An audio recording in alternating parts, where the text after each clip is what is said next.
Hi, my beautiful brothers and sisters. So this is day 2, still in elements. So this is video 2 of day 2.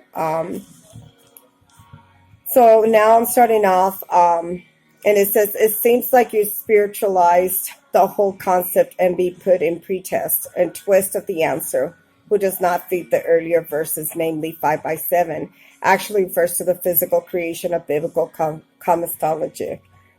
Creation. Why is it contrast? Why the creation of the world? Why flood of Noah? And suddenly now it's not the physical that I did something. So I started from there. We'll be able to piece it together. Now, did the world of the wide flood of Noah destroy the world, or did the people? Was it physical cosmos that was still remaining in the flood? The judgment fell upon the wicked, and that was in Genesis 8:21. I will not again curse the ground, and more of the men's sake, for the rainbow of the throne seen. Revelation 4. Remember God's promise indicates the limited judgment, not of the world, but the wide destruction. According to the Bible, water rose, covered the highest mountain for many months, leading the death of anything that lived, including birds. And that was the physical event and the physical consequences, while it didn't include the heavens and the seas below and the earth. Definitely the worldwide and the rainbow indication that it will never again be destroyed. Hebrew, the water, that is the destruction of fires on honoring the rainbow, promises of the water. The first promise in Genesis 8 was not to qualify by water, but it was to unqualify the promise. The fire of the metaphor God is this prophecy of judgment that who can substitute God's judgment. Whenever you see fire prophecy, in fact, it used both water as flood and fire as the same verse, destructions of the nation, people. Micah 1:4. The fire of Peter is another prophecy in his judgment against the wicked of Jerusalem. The temple that he poured out in AD 70 was the same rainbow around the throne of Ezekiel. 128 with those against Israel, the nation, right? The region again. I will remember the covenant that was between me and you and everything living creature and flesh. The waters and never again become flood and destroy the flesh. That was Genesis 9:15. Now it goes with peace. The elements spoke of the fundamentals principle established a presence of man that put in handwriting documents of the Constitution of the world to be governor of the Constitution of the United States, example constitutions. The rudiments of the element and the documents of man abide a fight over. That we have the people that separated the world of these things, and certain fleshly mind and man introduced this type of handwritings of the ordinance of dogmas. The churches that were not to be made people, but then that fight over the persons to persons, church to churches. And this is the tradition and transmission, right, of men handed down from one generation to another, and that they have stayed. And then now it says collisions 2:8. Beware at least of a man spoiled through the philosophy of vain deceit.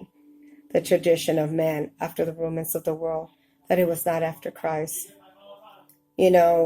As long as they continue lying, it wasn't going to preach deliverance to the children and as well as to this world, and that's God's wrath. The element's fundamental principle of the world is produced by man, governor, and the powers of the principality that sit up in high places, and that's the demonic world. Constitution of the body, fundamental principles, established presidents according to the state and other organization acknowledge the government. Tenet, the principle of belief, especially for one main principle of religion or philosophy. His people are not to walk in the manners of the nations, that is, putting outside the world style, outside constitution and documents, but into churches where it should be not. We are instead keep God's statutes and his judgments within our church, gathering not to come up with our own handwriting, but the pattern after the world's documents and governments, ourselves that be under the God's government, but is not in handwriting, but the church of dogmas, and they were subscribed of fleshly minded men, because they lived the world of a cult, a pagan world, in their beliefs, in what the Bible seems in their eyes, but what the Bible really says is two different things. It says, and they have no understanding why the subject of the elements of the world, right? Leviticus 20:22-23. You should therefore keep my statutes and all my judgments and do them. In the land, rather, I bring you to dwell therein. I spue you out, not out, But you shall not walk in the manners of the nations when I cast out before you. For they committed all things, therefore I abhor them. Yet I find also the churches have some sort of handwriting ordinance. Dogmas contain the tenets of faith, statements of faith of church, constitution church by law, creeds, etc. Esteemed by all willingly subjection themselves to them, that they serve and they worship all the name of God, and who did not write them. Many churches' constitution include the phrases and such, we voluntarily and solemnly submit ourselves to the church constitutions and preamble of them. It says that we are dead with Christ and from the rudiments of the elements of the world. Why are you subject to the ordinance that the handwriting of the church of dogmas that God did not come to the hills mine, but they were the pattern after the world's handwriting? Men, fleshly men, they have written these things, and they place them in high places in their churches and their congregations to serve and worship them, that they have not the mind of Christ, but they would not have written them.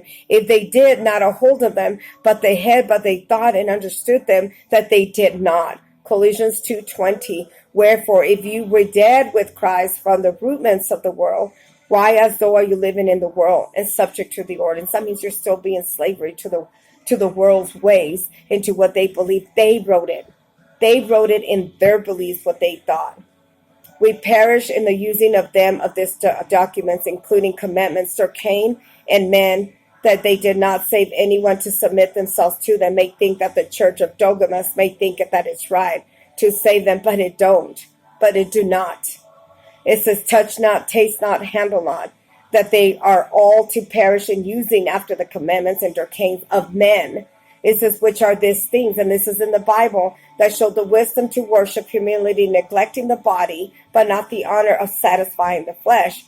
In the worshiping of the service of creatures, the ordinance of the formation and the formation of the handwriting of the Creator was the woman in the garden added her own commandment. Neither shall you touch it in God's commandment, but imprisoned it in there, that he said it is he that did not change the truth of God, but into the lie. And the same line was the beginning to think themselves as gods, that it's the judges for God, and they knew that it was God, that it was who is evil or good according to their own standards, that the church of dogmas speak evil of others and do not do them. Romans 1:25, who changed the truth of God into a lie and worship to serve creatures more than the Creator, who bless forever. Amen. Who did that? They did that. They made themselves God to continue living a lie. And while you stay in bondage, while the world stays in bondage, slavery, and all this evilness that's falling upon each and one of us because they want to continue preaching lies. And it's all backed up in Bible verses. It tells you, and this is pointing it out to you. People worship him in vain as they serve into the handwriting of the decrees and the commandments of men. They lay aside the commandments of God and the command that they have loved one another in order to hold the tradition, the transmission of men who handed down their own handwritings of the church of dogmas through the generations. Mark 7:7-9. Howbeit in vain you worship me, teaching the decrees of the commandments of men. It says, for lying aside the commandments of God, you hold tradition of men and washing the pots and cups, that they may either like these things and you do, that he said unto them that you, it says, for will ye reject the commandments of God, that you may keep your own tradition? And I'm going to end it there and do part 2.